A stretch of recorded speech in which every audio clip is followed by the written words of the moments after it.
Hi guys, this is Miss Claudia. I just wanted to tell you that I miss you very much and can't wait to see you soon. And I'm here to talk to you about a little bit about Cinco de Mayo. So Cinco de Mayo, a lot of people think that it is Mexican Independence Day, but it is not. Cinco de Mayo is actually the Battle of Puebla. Puebla is a small town in very, very close to Mexico City, about maybe 35 minutes, 45 minutes from Mexico City, and it's a very small town, but at that time in 1862, it was an important town. So Mexico had been invaded for a very long time by the Spaniards, and then the Moors came, and then after the Moors came, then the French came, and we also had a wave of Germans, and we had a wave of French.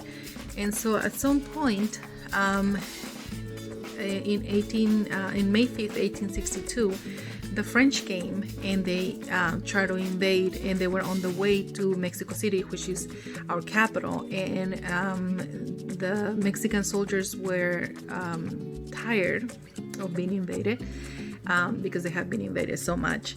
And so when the French came, they were like, oh no, not no more, so yeah. So when the French came, they were really upset, and they were like, why again, and so they came and they tried to invade, and the Mexicans put on a big fight, and they were able to send them back running. So and that's why the reason why it's so important for us is because at the time the French army was a big deal around the world, because Napoleon was one of the best generals and more feared generals at the time. So so he came, we defeated them, and they left. In Mexico, Cinco de Mayo is not as celebrated as it is in the U.S. And so when I moved to the U.S. when I was 16 years old. I noticed how much celebration the U.S. had about Cinco de Mayo, and I was like, and a lot of people thought, oh, it's Mexican Independence Day, but no, I was like, no, it is not. It's the Battle of Puebla. And then I started noticing by reading history books of American history. I noticed that the reason why it was so important in the U.S. was because at the time the U.S. was having the same issues with the French. They were just meddling in, and they were having fights. And so when Mexico defeated them in Mexico, it actually helped the U.S. because it kind of controlled them and kept them away from invading through a different side of the U.S. map. And so that's why it is so important. It is more important and a lot more celebrated in the U.S. Cinco de Mayo than it is in Mexico.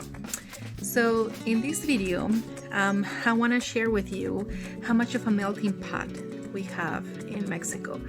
At some point, we had, of course, like I said, the Spaniards came, and we were all native Indians, so we were pretty dark, and depends on the town in Mexico, depending on the city, the town or state. People are very different looking. If you go to Mexico City, most people are very dark, short. If you go to Guadalajara, which is where I'm from, a lot of people are a little bit whiter. My mother and her whole family were actually very, very white, blue eye, redhead people, because of the Spanish settlers, and a lot of French were in Guadalajara at some point, big colonies. And so, and if you go up north, you find really, really tall people. So anyways, because we were invaded so much, we had different types of music and a lot of culture, and we all incorporated it and made it look just made it our own. And that's why we have so many different types of music.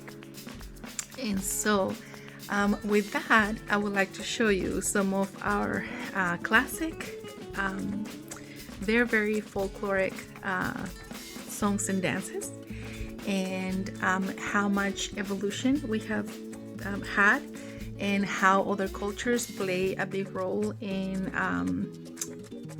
how Mexico was developed, and how Mexican came to be Mexico. Also,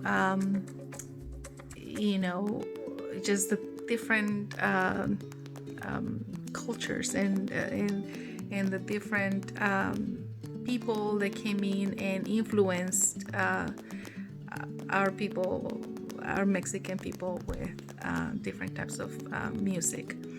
One of if you look in the coast of Veracruz, you see a lot of Spanish, and then you see a lot of also African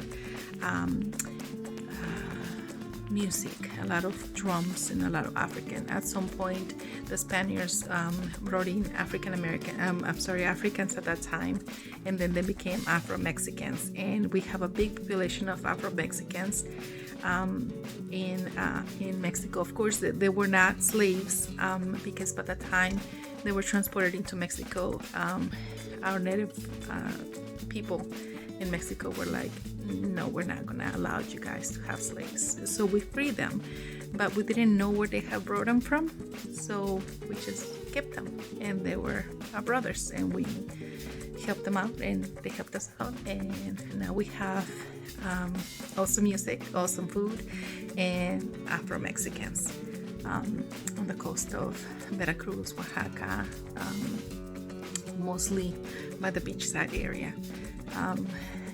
My great-great-grandmother was African, and so yeah, it's a little known fact of me. So I'm just a good melting pot. So anyways, so I'm going to show you some of our dances. I kind of recruited David and Mia.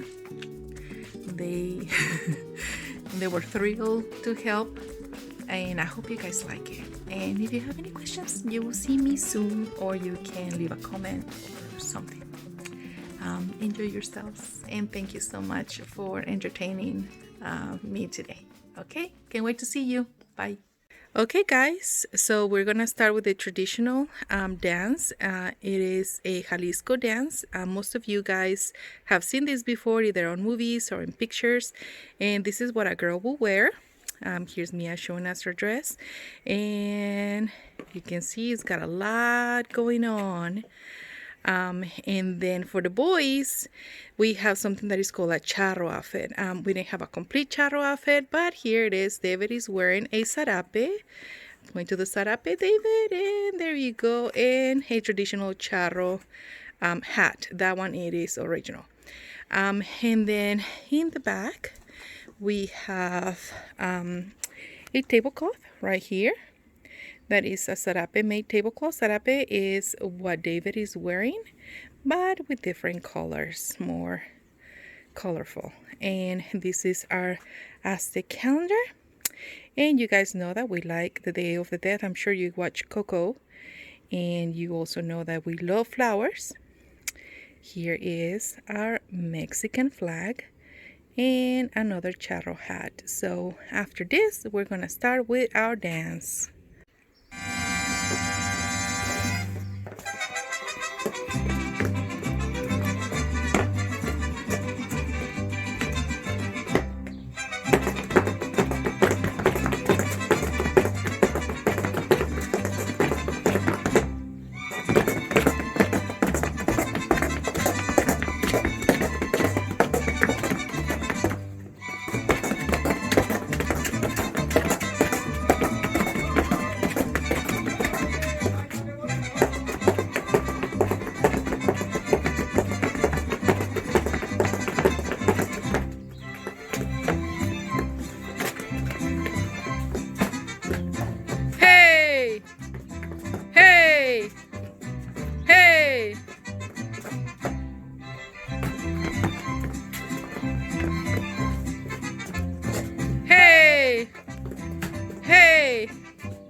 Okay, so this next song is a very popular song in Mexico.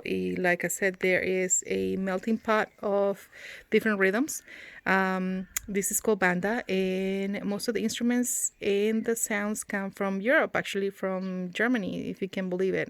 We use a lot of instruments that they use. They came in and they taught us how to play it, and then we incorporated it into our songs. And this is called La Chona, and it was actually very popular on the World Cup in Russia. Not sure why. There was a lot of Mexicans there, and they thought the Russians had to dance like Chona, which was super, super fun. You can watch some of those videos on YouTube. So this is La Chona.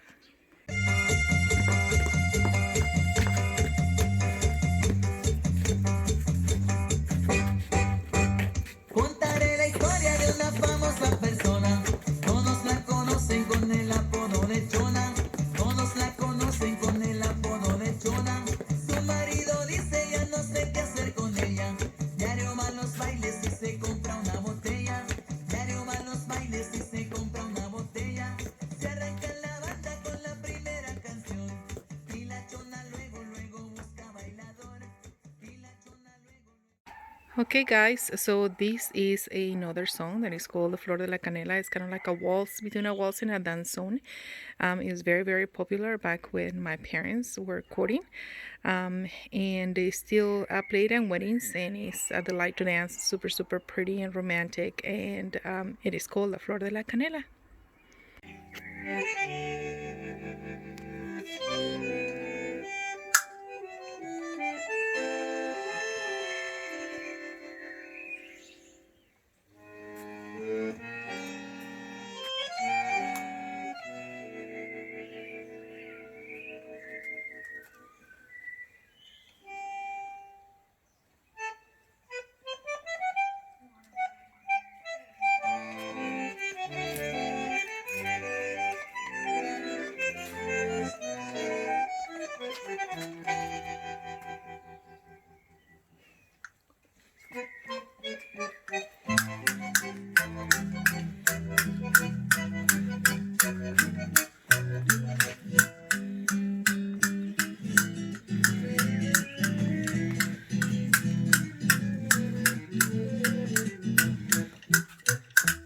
No te asombres si te digo lo que fuiste, una ingrata con mi pobre corazón, porque el beso de tus lindos ojos negros avivarme el cariño de otro amor, porque el beso de tus lindos ojos negros avivaron el cariño de otro amor, amor de mis amores, vida mía que me hiciste. Que no puedo conformarme sin poderte contemplar, ya que pagaste mal mi cariño tan sincero, lo que conseguirás que no te nombre nunca más. Hi, so here we are gonna dance a popular song that everybody knows. It is called Suavemente, and it's a merengue. And here we go. Suavemente, bésame, que quiero sentir tus labios besándome otra vez. Suavemente, bésame, que quiero sentir tus labios besándome otra vez. Suave, bésame, bésame, suave, bésame otra vez, que quiero sentir tus labios besándome otra vez. Besa, besa, bésame un poquito. Besa, besa, besa, besa, bésame otro ratito.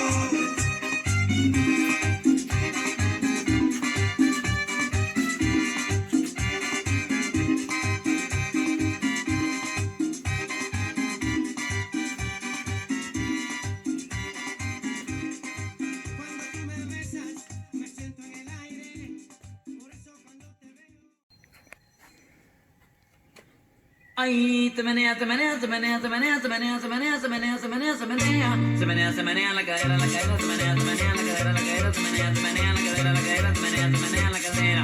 Se menea la cadera, la cadera, la cadera, te menea la cadera, la cadera, te menea la cadera, la cadera, te menea la cadera.